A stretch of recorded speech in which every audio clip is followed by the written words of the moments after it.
আজকে আমাদের পদ্যাংশ থেকে যে বিষয়টি নিয়ে কথা বলবো ঐকতান লিখেছেন রবীন্দ্রনাথ ঠাকুর। তোমরা জানো রবীন্দ্রনাথ ঠাকুরের এই ঐকতান কবিতাটি তোমাদের জন্য খুবই গুরুত্বপূর্ণ।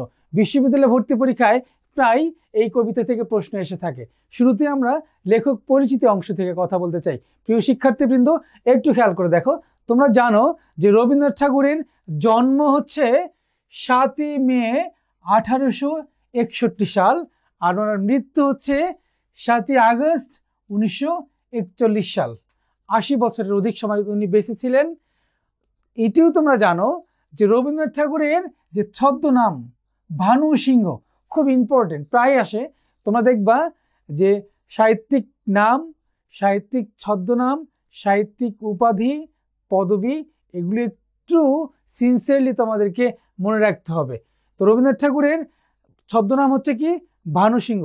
যে বিষয়টি এখন আলোচনা করব যে রবীন্দ্রনাথ ঠাকুরের জন্মস্থান, তোমরা জানো জন্মস্থান থেকে অনেক সময় প্রশ্ন আসে।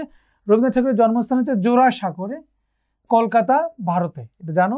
পিতার নাম হচ্ছে মহর্ষি দেবেন্দ্রনাথ ঠাকুর, মাতার নাম সারদা দেবী, এবং পিতামহের নাম সেটি হচ্ছে প্রিন্স দ্বারকানাথ ঠাকুর। এরপরে খেয়াল করে দেখো রবীন্দ্রনাথ ঠাকুরের যে শিক্ষা জীবন, তোমরা জানো প্রাতিষ্ঠানিক শিক্ষা রবীন্দ্রনাথ ঠাকুর গ্রহণ করেনি। রবীন্দ্রনাথ ঠাকুর বাল্যকালে oriental seminary, normal school, Bengal academy, saint Xavier's school প্রভৃতি শিক্ষা প্রতিষ্ঠানে অধ্যয়ন করলেও স্কুলের পাঠ শেষ করতে পারেনি। অর্থাৎ প্রাতিষ্ঠানিক শিক্ষাটা রবীন্দ্রনাথ ঠাকুরের খুব কম হয়েছিল। 17 বছর বয়সে ব্যারিস্টারি পড়তে ইংল্যান্ডে গেলেও কোর্স সম্পন্ন করা সম্ভব হয়নি। তবে গৃহশিক্ষকের কাছ থেকে জ্ঞানার্জনের কোনো টিউটি হয়নি। এই বিষয়টা গৃহশিক্ষকের কাছে উনি মূলত পড়ালেখাটা শিখেছিলেন। রবীন্দ্রনাথ ঠাকুর, তোমরা জানো রবীন্দ্রনাথ ঠাকুর খুব জমিদার বড় বংশে জন্মগ্রহণ করেছিলেন। তাদের পারিবারিক যে পদবি, এটা আমরা জানি যে কুশারী, পারিবারিক পদবিটা ছিল রবীন্দ্রনাথ ঠাকুরের কুশারী। এটা তোমরা একটু খেয়াল করে দেখবা, কুশারী। হ্যাঁ, আচ্ছা, যে বিষয়ে কথা বলবো সেটা হচ্ছে দেখো রবীন্দ্রনাথ ঠাকুর 1884 খ্রিস্টাব্দ থেকে রবীন্দ্রনাথ তার পিতার আদেশে বিষয়কর্মে, অর্থাৎ পারিবারিক যে ব্যবসা বাণিজ্য জমিদারি এগুলো দেখার জন্য পরিদর্শন নিযুক্ত হন, এবং 1890 খ্রিস্টাব্দ থেকে দেশের বিভিন্ন অঞ্চলে জমিদারি দেখাশোনা করার জন্য। আমি আগে বলেছি রবীন্দ্রনাথ ঠাকুরদের জমিদারি ছিল, ভারতের ছিল, বাংলাদেশের ছিল। এই সূত্রে তিনি কুষ্টিয়ায় বাংলাদেশের শিলাইদহ তোমরা অনেকে গিয়েছো, শিলাইদহ কুঠিবাড়ি, এবং সিরাজগঞ্জের শাহজাদপুরে দীর্ঘ সময় তিনি অবস্থান করেছিলেন। এই ভূখণ্ডে, এই বাংলাদেশে শিলাইদহ এবং হচ্ছে আমাদের সিরাজগঞ্জের শাহজাদপুরে দীর্ঘ সময় উনি অতিবাহিত করেছিলেন। তোমরা জানো রবীন্দ্রনাথ ঠাকুর বাংলা সাহিত্যের ক্ষেত্রে যে এত বড় একটি নাম, যে যাকে নিয়ে আসলে আমাদের এই অল্প সময়ে বিস্তারিত আলোচনা করার কোনো সুযোগই নেই। আমরা আসলে খুব নৈর্ব্যক্তিক ভাবে আলোচনা করি, খুব মানে যে বিষয়গুলো আমাদের বিশ্ববিদ্যালয় ভর্তি পরীক্ষায় এসে থাকে শুধু সেই বিষয়গুলো নিয়ে আমরা কথা বলি। যাই হোক, যেটি বলছিলাম, দেখো রবীন্দ্রনাথ ঠাকুরের যে উপন্যাসগুলো রয়েছে, রবীন্দ্রনাথ ঠাকুরের যে গল্পগ্রন্থ, কাব্যগ্রন্থ, নাট্যগ্রন্থ যেগুলো রয়েছে, এগুলো সম্পর্কে আমরা একটু জানবো। তার আগে দেখো রবীন্দ্রনাথ ঠাকুরের প্রথম রচনার সময় অনেক সময় এই জায়গা থেকে প্রশ্ন এসে থাকে। দেখো রবীন্দ্রনাথ ঠাকুরের প্রথম মনস্তাত্ত্বিক উপন্যাস চোখের বালি, তোমরা এটি দেখেছো, এটি সিনেমাও হয়েছে চোখের বালি। আচ্ছা, রবীন্দ্রনাথ ঠাকুরের প্রথম প্রকাশিত কবিতা হিন্দু মেলার উপহার, এটি তোমরা জানো হিন্দু মেলার উপহার। প্রথম প্রকাশিত গল্প ভিখারিণী, খুব ইম্পর্টেন্ট এটি, ভিখারিণী প্রথম প্রকাশিত গল্প। প্রথম প্রকাশিত কাব্যগ্রন্থ বনফুল, তোমরা জানো এটি বনফুল, তার 15 বছর বয়সে প্রকাশিত হয়েছে বনফুল এই কাব্যগ্রন্থটি। প্রথম প্রকাশিত নাটক বাল্মীকি প্রতিভা। প্রথম প্রকাশিত প্রবন্ধ গ্রন্থ, খুব ইম্পর্টেন্ট এটি, বিবিধ প্রসঙ্গ। প্রথম প্রকাশিত উপন্যাস বউ ঠাকুরানীর হাট, এবং প্রথম প্রকাশিত পত্রিকা হচ্ছে তার সাধনা। প্রিয় শিক্ষার্থীবৃন্দ, তার প্রথম প্রকাশিত রচনাগুলো একটু দেখে নিতে হবে। এরপর আসো রবীন্দ্রনাথ ঠাকুরের যে উপন্যাস, রবীন্দ্রনাথ ঠাকুরের উপন্যাসগুলো নিয়ে আমরা যখন কথা বলছি তখন দেখো উপন্যাস গোরা, ঘরে বাইরে, চতুরঙ্গ, চোখের বালি, নৌকাডুবি, যোগাযোগ, রাজস্বী, শেষের কবিতা প্রভৃতি।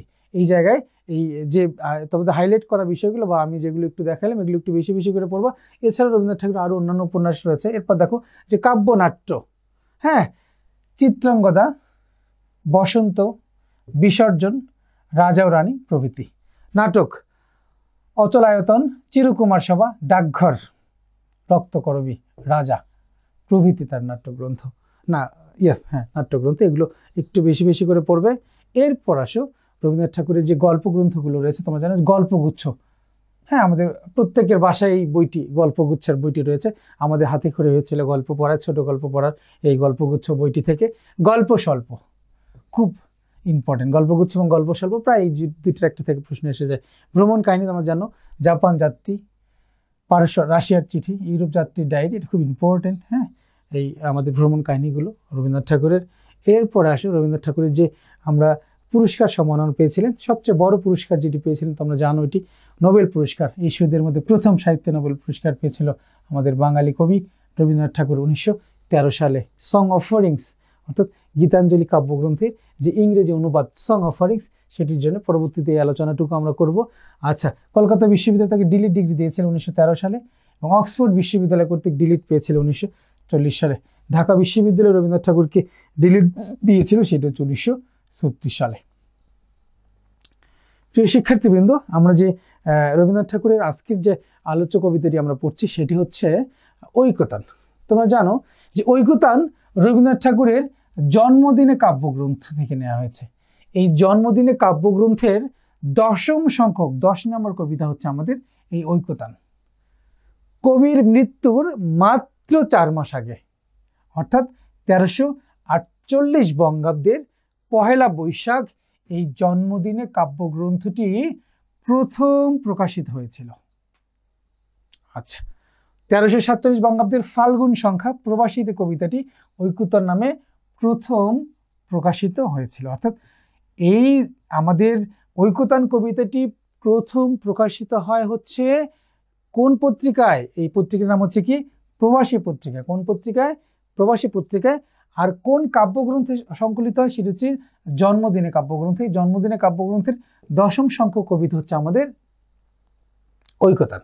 প্রিয় শিক্ষার্থীবৃন্দ, এরপর দেখো আমরা যদি ঐকতান কবিতাটির ছন্দ বিশ্লেষণ অংশটি আলোচনা করি, তোমরা দেখতে পাবা যে ঐকতান কবিতাটি একটু দেখো, এই কবিতাটি সমিল প্রবহমান অক্ষরবৃত্ত ছন্দে রচিত। অর্থাৎ অক্ষরবৃত্তের 2টি শাখা, একটা হচ্ছে সমিল অক্ষরবৃত্ত, একটা হচ্ছে অমিল অক্ষরবৃত্ত। সমিল অক্ষরবৃত্ত হচ্ছে যে অক্ষরবৃত্তের মধ্যে লাইন টু লাইন মিল থাকে, সেটা হচ্ছে সমিল অক্ষরবৃত্ত, আর যেখানে মিল থাকে না সেটা হচ্ছে কি? অমিল অক্ষরবৃত্ত। এই কবিতাটির গতি হচ্ছে ধীর লয়ের, এটি একটু খেয়াল রাখতে হবে, ধীর লয়ের। আচ্ছা, এই দুটি বিষয় তোমরা এখান থেকে খেয়াল করলে ইনশাল্লাহ আর তোমাদের প্রয়োজন হবে না। এরপর চলে আসো আমরা রবীন্দ্রনাথ ঠাকুরের যে ঐকতান কবিতাটি, এই ঐকতান কবিতাটির যে মূল বিষয়বস্তু নিয়ে আমরা আলোচনা করি সেটিতে আমরা দেখবো। একটু দেখো, রবীন্দ্রনাথ ঠাকুর দীর্ঘ জীবনের পরিক্রমের শেষ প্রান্তে পৌঁছে, অর্থাৎ তার যে জীবদ্দশার শেষের দিকে এসে আমরা যেটি দেখতে পারবো, অর্থাৎ একদম শেষ প্রান্তে পৌঁছে স্থিতপ্রজ্ঞ রবীন্দ্রনাথ ঠাকুর পেছনে ফিরে তাকিয়ে তার সমগ্র জীবনের সাহিত্য সাধনার যে সাফল্য এবং ব্যর্থতার হিসেব খুঁজছেন এই ঐকতান কবিতায়। তিনি অকপটে কি করলেন? নিজের সীমাবদ্ধতা, দেখো নিজের সীমাবদ্ধতা এবং অপূর্ণতার কথা ব্যক্ত করেছেন এখানে। জীবন ও মৃত্যুর সন্ধিক্ষণে দাঁড়িয়ে কবি অনুভব করেছেন নিজের অকিঞ্চিতকরতা, মানে সামান্যতা, ব্যর্থতার স্বরূপ। কবি বুঝতে পেরেছেন যে এই পৃথিবীর অনেক কিছুই তার অজানা এবং অদেখা রয়ে গেল। বিশ্বের বিশাল আয়োজন তার মন জুড়ে ছিল কেবল ছোট্ট একটি কোণ। তবু বিপুলের পৃথিবীর সর্বত্র তিনি প্রবেশের দ্বার খুঁজে পাননি। ঐকতান কবিতায় দেখো, এখানে যে বিষয়টি খেয়াল রাখতে হবে যে ঐকতান কবিতায় যুগপৎ কবির নিজের এবং সমকালীন বাংলা কবিতার যে বিষয়গত সীমাবদ্ধতা, সেই বিষয়গত সীমাবদ্ধতার দিকটি এখানে উন্মোচিত হয়েছে। আমি যে প্রসঙ্গে বলছি একটু দেখো, তোমরা জানো ঐকতান কবিতাটির মূল বিষয়বস্তু যদি আমরা লাইন টু লাইন যদি আমরা ব্যাখ্যা করি, আমরা কি দেখব? প্রথমে দেখব যে রবীন্দ্রনাথ ঠাকুর তার জীবনের শেষ প্রান্তে এসে দাঁড়িয়ে তার যে সাফল্য এবং ব্যর্থতার হিসাব উনি এঁকেছেন এই ঐকতান কবিতায়। উনি কি দেখলেন? তার জ্ঞানের যে সীমাবদ্ধতা, তার জ্ঞানের যে অপূর্ণতা, এই জ্ঞানের সীমাবদ্ধতা এবং অপূর্ণতার কথা উনি অকপটে স্বীকার করলেন। তার পরবর্তী সময় দেখব এই যে তার জ্ঞানের সীমাবদ্ধতা, অপূর্ণতা দূর করার জন্যে সে আসলে পৃথিবীর বিভিন্ন ভ্রমণ সাহিত্য পড়লেন, কিন্তু তার যে জ্ঞানের অকিঞ্চিতকরতা বা সীমাবদ্ধতা পুরোপুরি উনি দূর করতে পারলেন না। কেন? আমরা দেখেছি তার যে রবীন্দ্রনাথ ঠাকুরের যে আসলে জীবন প্রণালী, অর্থাৎ তার যে লাইফস্টাইল, জমিদার পুত্র হওয়ার কারণেই সমাজের প্রত্যেকটি শ্রেণী পেশার মানুষের সাথে সে আসলে মিশতে পারেননি। সমাজের যে শ্রমজীবী মানুষ, খেটে খাওয়া মানুষ, শ্রমিক, মজুর, জেলে, তাঁতি, তাদের সাথে আসলে তার মেশার সুযোগ হয়নি। তাদের ভিতরে প্রবেশ করার সুযোগ হয়নি। অর্থাৎ সে আসলে ওই সব শ্রমজীবী মানুষের, ওই সব প্রান্তিক মানুষের খুব কাছাকাছি যাওয়ার, অর্থাৎ এই ব্রাত্যজনদের খুব কাছাকাছি যাওয়ার সুযোগ রবীন্দ্রনাথ ঠাকুরের হয়নি। কিন্তু রবীন্দ্রনাথ ঠাকুর চেষ্টা করেছিলেন। পরবর্তী সময় দেখব এই যে তার যে অপূর্ণতা, তার যে ব্যর্থতা, এটির জন্য রবীন্দ্রনাথ ঠাকুর নতুন কবির আহ্বান প্রত্যাশা করেছেন। অর্থাৎ নবীন যারা আসবেন এবং ওই সমস্ত কবি যারা ওইসব মাটির কাছাকাছি মানুষদের, ওইসব শ্রমজীবী মানুষদের কথা, তাদের প্রেম, তাদের ভালোবাসা, তাদের জীবন বোধ তাদের কবিতায় ফুটিয়ে তোলেন। পাশাপাশি আমরা আরেকটি বিষয় দেখব, রবীন্দ্রনাথ ঠাকুর এই কবিতায় যে বিষয়টি বিশদ আলোচনা করেছেন, এই বিশদ আলোচনাটা আমরা লিখিত অংশ গিয়েও আমরা পাবো। শেষ প্রান্তে এসে রবীন্দ্রনাথ ঠাকুর সেটা দেখিয়েছেন যে সাহিত্যের ঐকতান সবাই, ছোট বড় বলে কোনো কথা থাকবে না। অর্থাৎ সাহিত্যের ঐকতান সবাই, সবাই যেন স্থান পায়, এই বিষয়টি আমরা দেখব। প্রিয় শিক্ষার্থীবৃন্দ, আশা করছি রবীন্দ্রনাথ ঠাকুরের যে ঐকতান কবিতাটি আমরা আলোচনা করলাম, এই নৈর্ভিত্তিক অংশ থেকে যে বিষয়গুলো আসার মতো সবগুলো বিষয় আলোচনা হয়েছে, তোমরা যদি একটু মনোযোগ দিয়ে ক্লাসটি করে থাকো, একটু মনোযোগ দিয়ে ক্লাস করো, তাহলে ইনশাল্লাহ তোমাদের কোনো সমস্যাই হবে না। সুতরাং ভালো করে পড়ো, তোমরা অবশ্যই ভালো করবে। আজকে এ পর্যন্তই। আল্লাহ হাফিজ।